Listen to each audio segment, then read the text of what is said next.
Kasih karunia dan damai sejahtera dari Allah Bapa kita dan dari anaknya Tuhan Yesus Kristus menyertai kamu sekalian. Amin. Bapak, Ibu, dan saudara-saudara yang dikasih oleh Tuhan kita Yesus Kristus dimanapun kita berada, untuk mengawali aktivitas kita, marilah kita mempersiapkan hati dan pikiran kita untuk mendengarkan firman Tuhan yang tertulis dalam Efesus 6 ayat 10, demikianlah dikatakan. Akhirnya, hendaklah kamu kuat di dalam Tuhan, di dalam kekuatan kuasa-Nya. Demikian firman Tuhan.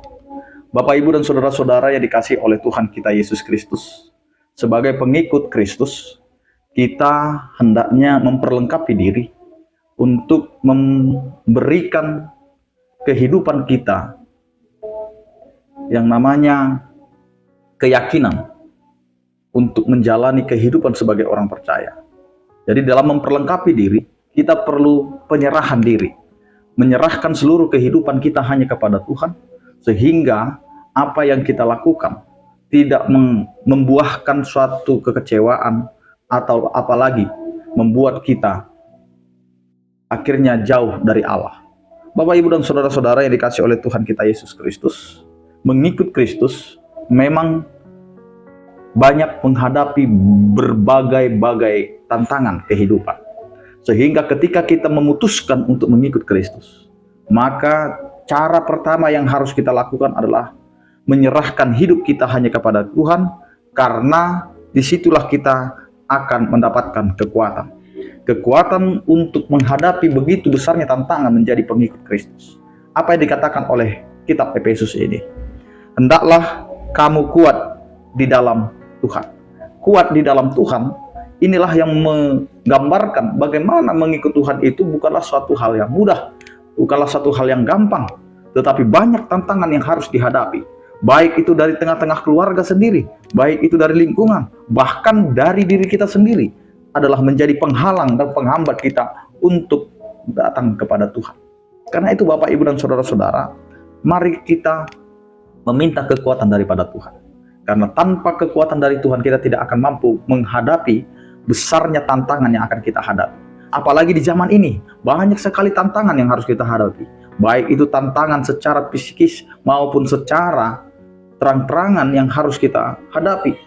Di mana kita sekarang menghadapi tantangan-tantangan zaman melalui kemajuan teknologi, melalui berbagai macam berita, sehingga kita sekarang masuk kepada post-truth, yaitu bagaimana kita menghadapi berita-berita dan sulit untuk membedakan apakah itu beritanya benar atau tidak. Karena kebenaran itu hanya ada di dalam Tuhan kita. Karena itu minta kekuatan daripada Allah. Kekuatan di mana kita meminta kekuatan dalam kuasa-Nya. Kita tidak berkuasa untuk menghadapi tantangan itu. Kita tidak memiliki otoritas untuk menyelesaikan setiap pergumulan kita. Tetapi disinilah kita sebagai pengikut Tuhan, sebagai pengikut Kristus, sebagai orang yang percaya, menyerahkan seluruh kehidupan kita hanya kepada Tuhan. Karena hanya di dalam Tuhanlah kita mendapatkan kekuatan. Sehingga kekuatan dari kuasa-Nya itulah yang akan menguatkan kita untuk menjalani setiap hari-hari kita. Dan kita akan memperlengkapi hidup kita dengan mendekatkan diri kepada Tuhan. Amin. Kita berdoa. Terima kasih Tuhan, Engkau mengingatkan kami dalam memperlengkapi diri, di mana kami mendekatkan diri kami kepadamu, sehingga kami mendapatkan kekuatan yang dari kuasa-Mu. Ya Tuhan, ajari kami untuk selalu mengandalkan Engkau dalam kehidupan kami. Terima kasih Tuhan, kiranya Engkau memberkati setiap aktivitas kami sepanjang hari ini dan juga pekerjaan kami, sehingga apa yang kami lakukan itu menjadi kemuliaan bagi nama-Mu. Berkatilah setiap orang percaya yang sakit, Engkau berikan kesembuhan, yang berduka Engkau berikan penghiburan, yang bergumul Engkau berikan penyertaan. Terpujilah Engkau ya Tuhan. Anugerah Tuhan kita Yesus Kristus, kasih setia daripada Allah Bapa dan persekutuan Roh Kudus, itulah yang menyertai kamu sekalian. Amin. Selamat beraktivitas, tetap mengandalkan Tuhan. Salam sehat dari kami, Tuhan Yesus memberkati. Horas.